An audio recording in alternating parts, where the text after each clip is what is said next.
11 novembre, dans l'église historique de Tabga, près du lac de Tibériade, une messe a été célébrée en mémoire de l'épisode évangélique de la multiplication des pains et des poissons. Ce miracle a été accompli par Jésus, qui, voyant la foule, eut pitié d'elle, et après avoir guéri et prêché, leur donna la nourriture nécessaire. This church is only 40 years old, but already 1700 Cette église n'a que 40 ans, mais il y a des milliers d'années, il y avait déjà une église ici, et le centre même de celle-ci était notre rocher sacré, où l'on croit que Jésus a déposé le pain et le poisson avant de les partager avec la foule. Nous sommes ici à l'endroit où tout a commencé, où l'évangile, le message d'aujourd'hui, est né.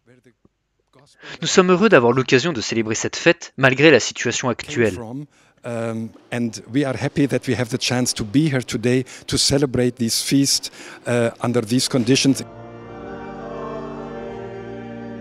La célébration a été présidée par sa béatitude le cardinal Pier Battista Pizzaballa, patriarche de Jérusalem des Latins, avec le père Nicodemus Schnabel, abbé de la basilique de la Dormition, le frère Ibrahim Faltas, vicaire de la custodie de Terre Sainte, monseigneur Youssef Mata, archevêque melkite de Galilée, et de nombreux autres évêques. Étaient également présents les communautés bénédictines et franciscaines, des prêtres du patriarcat latin et de nombreux fidèles.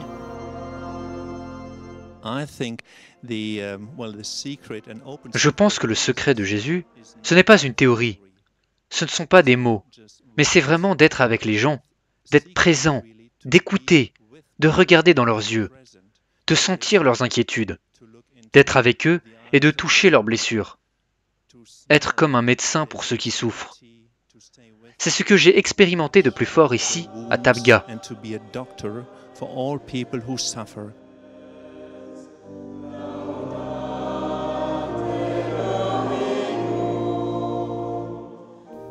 En ces jours où la Terre Sainte vit des heures sombres, avec une guerre qui dure depuis plus d'un mois, nous pouvons nous aussi partager notre pain quotidien.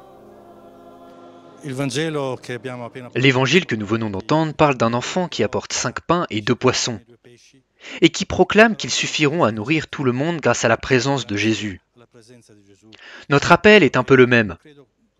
Chacun peut un peu agir, et, avec l'amour de Jésus, ces petits actes peuvent suffire à apporter réconfort et consolation à notre peuple.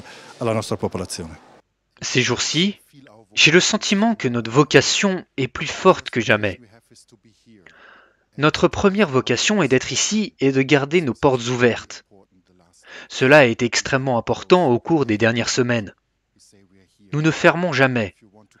Nous ne nous cachons jamais. Nous proclamons que nous sommes ouverts si vous voulez venir prier, si vous voulez venir vous reposer. Et nous continuons également à contribuer au petit paradis que nous avons ici, Beit Noah, un endroit pour les jeunes et les personnes handicapées. Ces dernières semaines, nous avons accueilli un groupe de personnes handicapées et nous poursuivons avec eux notre travail. La chose la plus précieuse que nous puissions offrir est d'annoncer à tous que nous sommes là, que nos portes et nos cœurs sont ouverts et que nous continuons à prier. Si quelqu'un a besoin d'une personne à qui parler ou d'une oreille pour l'écouter, nous sommes là. Et si quelqu'un a besoin d'un morceau de pain, vous le trouverez ici, à Tabga.